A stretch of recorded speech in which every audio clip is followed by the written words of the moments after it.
So another kind of simple thing that you can learn pretty quickly that has certainly self-defense application is if somebody's trying to charge you.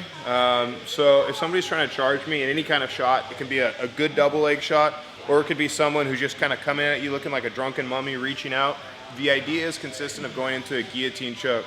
So I'll show the guillotine choke first, and then I'll talk about some of the kind of finer details that I think are important for a good guillotine choke. So let's say Josh is trying to tackle me here, just trying to run into me here. What I'm gonna do is I'm gonna wrap my arm around, I'm gonna lock this up, I'm gonna bend the knees, pinch the elbow, extend forward, it's a quick choke. So he felt that I didn't need to make him tap. Generally though, when you're working with a partner or a friend, when he shoots in on you here and you're going for this guillotine choke, when he feels it, he'll tap. He'll tap your leg when he feels it, exactly. So the way in which this works is that there's a few different elements to it. There's a lower body element where you want to make sure that you're bending the knees and extending the hips. It's like obviously a lot of weight training movements where you're extending the hip forward. Josh could speak to that better than I could. Second, like an adult video. The next thing that we're looking to is your grip. Your grip is with one palm underneath and then the thumb up. You want the thumb to be going into the trachea. There's two kinds of chokes in grappling. There's a carotid or a blood choke where you're attacking the side portions of the neck.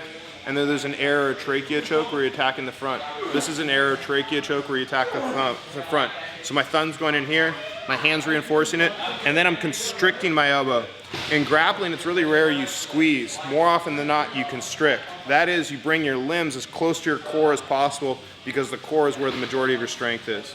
So I'm here, I'm constricting, and then the final movement is just coming up a little bit. You don't want to make the mistake that you see a lot of times, even at a high level inside MMA, of coming up on your toes, because that's your full range of motion. If I go to choke Josh here in a guillotine choke, and I come here, I've just run out of all my motion.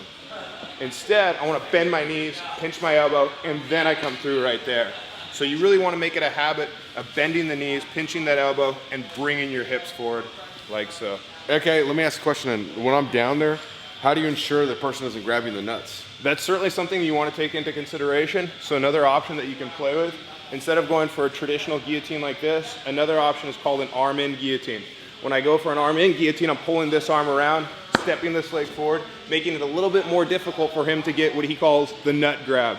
From here, it's harder for him to get that nut grab. Well, and I imagine if you do it explosively enough, they're not going to be thinking like, you know, I'm going to grab the nuts. They're just trying to survive at that point. Yeah, I don't know how much I can really talk at length about the groin grab or the nut grab. It's a possibility, and I would suggest you do your best to prevent that from happening.